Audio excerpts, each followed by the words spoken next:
This is Dragonfruit by Makiia Lucier, Chapter 24.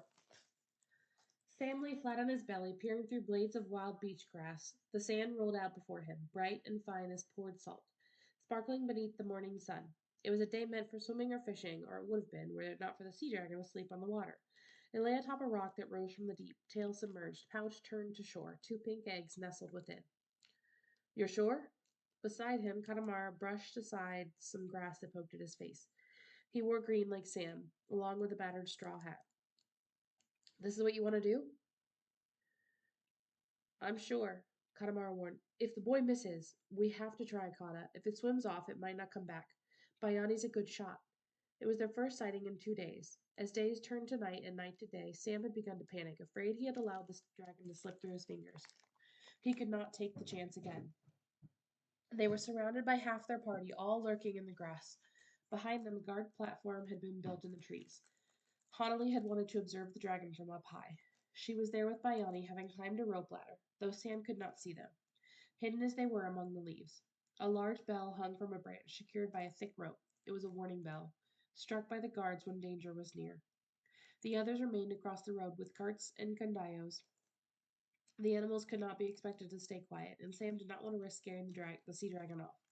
Just then the dragon yawned and rolled, showing its back to them. It was what he had been waiting for, a small bit of protection for the eggs. Sam lifted a hand. He could not see Bayani, but Bayani could see him. He braced himself. With luck and the grace of gods, it would all be over soon. The arrow never flew. There was a sharp cry overhead, and when Sam looked up, it was to see Hanali falling from the tree, surrounded by nothing more than air and sunlight. His heart seized. Hana! He shouted, on his feet and running, knowing he'd be too late to break her fall. Hanali's arms windmilled. She grabbed frantically for the bell rope, catching hold long enough to check her fall and set the bell ringing before landing on the sand with a thud. Sam dropped to his knees in front of her. He had to shout to be heard over the clanging. Are you hurt? Just my ears, Hanali said, though she rubbed her shoulder and bent her arm, wincing. The others were not far behind Sam. Rosamie ran over from across the road, surprisingly fast, followed by Jadamar and William.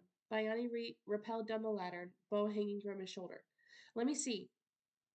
Sam felt her arm gently, and when she did not flinch, he knew her elbow socket had not been pulled free. She would likely bruise where she had landed. His mind shied away from how much worse it could have been. I'm fine. Nothing's broken. I'm very sorry, Sam. Hanali was staring out at the Nomi Nomi. When he followed her gaze, he saw the sea dragon looking right at them. As the ringing faded, it slipped into the water and headed out to deep sea. Gone again. Katamara's hand came down on his shoulder. Bad luck today. Next time. Sam closed his eyes briefly, helping Hanali to her feet. He said, I'm glad you're not hurt. I might need to sit down. Prince Samati. Bayani stood slightly apart from the others, a grim cast to his features. We'll get another chance, Sam told him. Let's head out. After I sit, maybe I'll turn up again. It's not that. Bayani looked at Hanali, who ducked her head and said, Apologies, Bayani. I couldn't think of anything else to do. Oh, it's not that. Bayani looked at Hanali, who ducked her head and said, Apologies, Bayani. I couldn't think of anything else to do. Sam looked from one to the other. What happened? Lady Hanali didn't fall, Bayani said, his voice heavy. When she saw me aiming for the dragon, she knocked my bow away, and then she jumped. The chatter around them dropped away. Sam turned to Hanali. Sam expected to see outrage on Hanali's face, to hear a denial. Instead, her shoulders inched higher around her ears. All he saw guilt. You rang the bell on purpose. I'm sorry, Sam. Sorry. Was this your plan all along? Save your precious dragon? Never mind anyone else? No, of course not. Sam, those eggs aren't safe.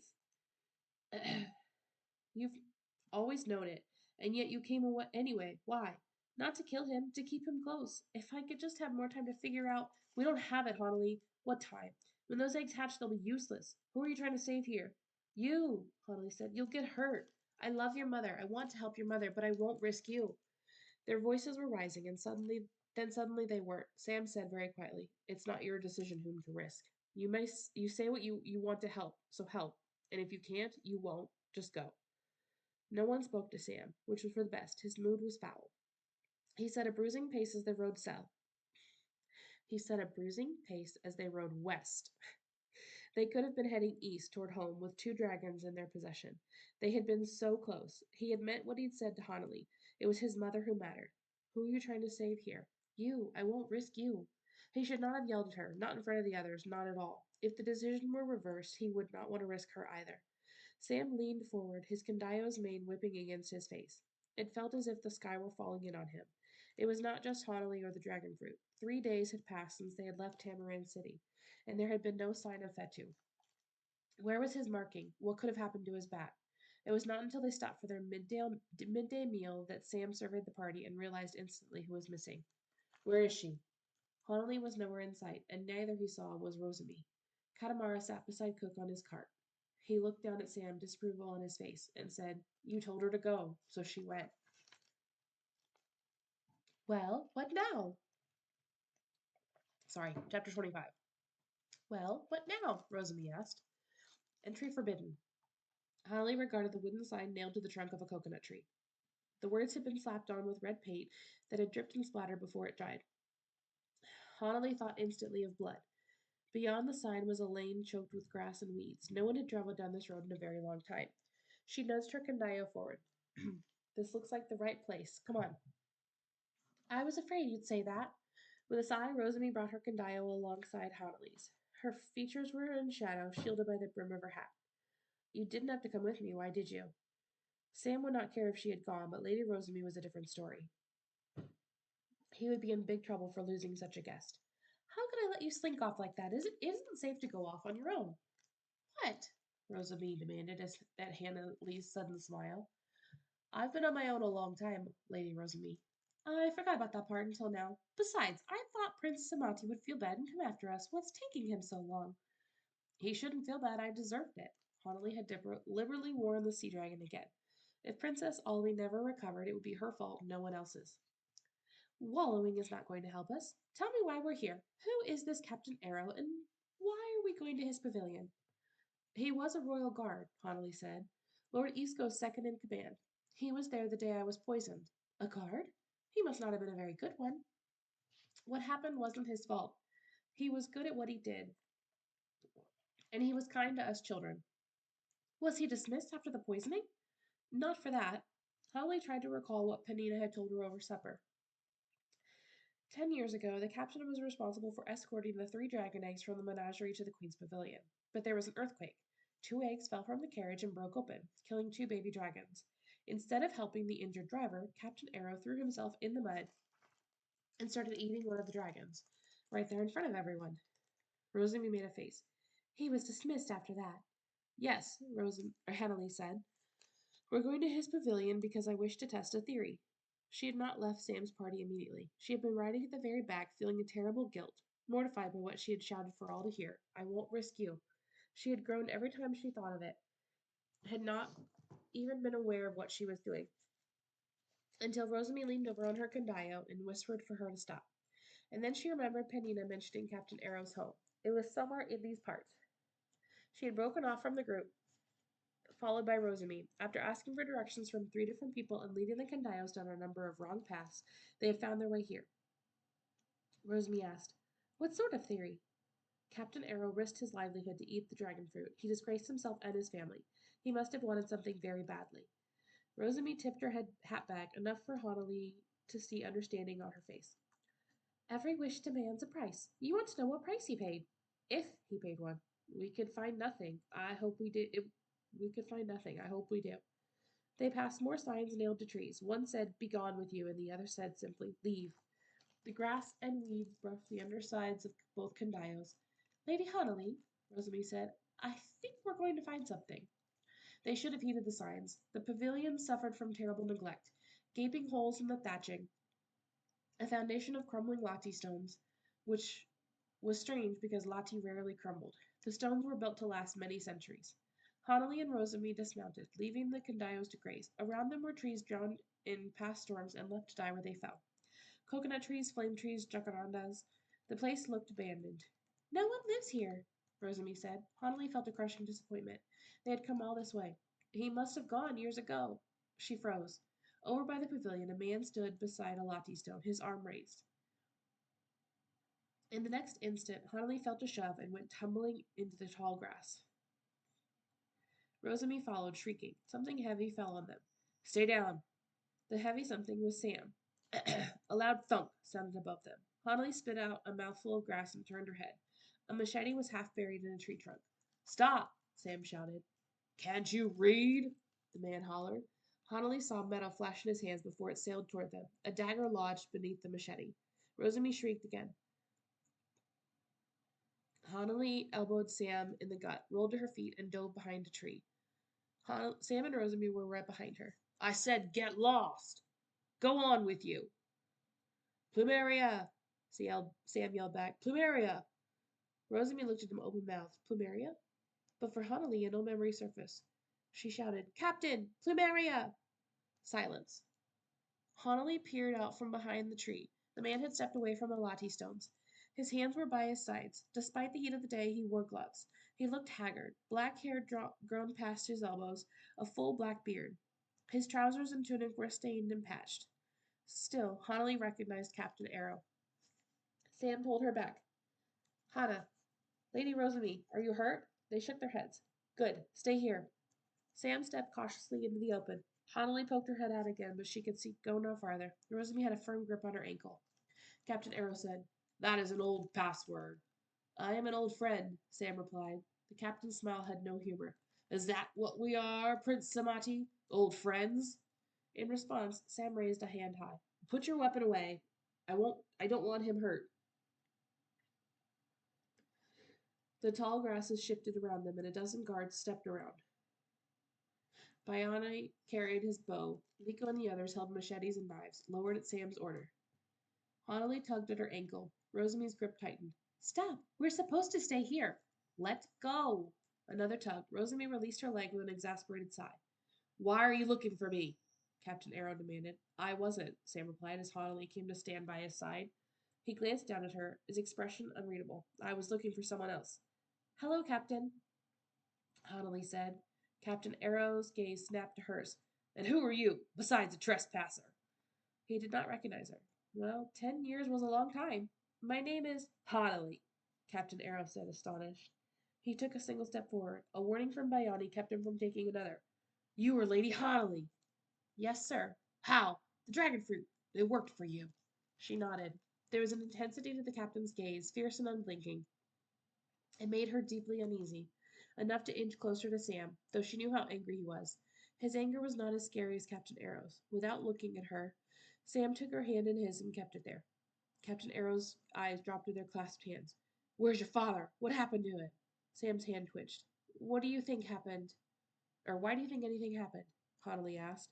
Captain Arrow's lips twisted, a bitter, knowing smile. Something happened. He looked around at the guards. Get rid of them if you want to talk. I dislike an audience. He swung around and disappeared around the side of the pavilion. Huntley stepped away from Sam, her hand falling free from his. What's wrong with him? I don't know. Liko was helping Rosalie to her feet. Bayani was coming their way. Sam told him, Wait for us at the end of the lane. Take Lady Rosalie with you. We'll meet you there. Bayani looked unhappy with the order. Someone should stay with you. He's right, Rosalie said. That man just threw a machete at us. I'll stay. Liko surveyed the tall grass surrounding the pavilion. He won't know I'm here. He'll know, Huntley and Sam said at the same time. Sam added, He won't hurt us, and I think we need to hear what he has to tell us. Liko and Bayani knew better than to argue. Within moments, the guards had retreated down the path, taking Rosamie and her Condayo with them. Huntley's animal was left to graze.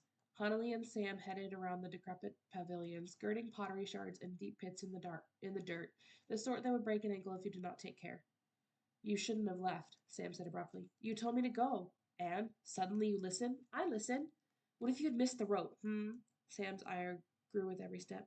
You missed the rope and crack your head open at my feet. What then? You're used to no one caring if you live or die, Huntley. You're not on Raka anymore. He fell silent as they rounded the back of the pavilion. Captain Arrow stood before a trio of nutmeg trees. On the ground were thousands of fallen shells, never harvested, left to rot. They approached, boots crunching over newer shells, squelching over the mush of older ones. They stopped beside the captain.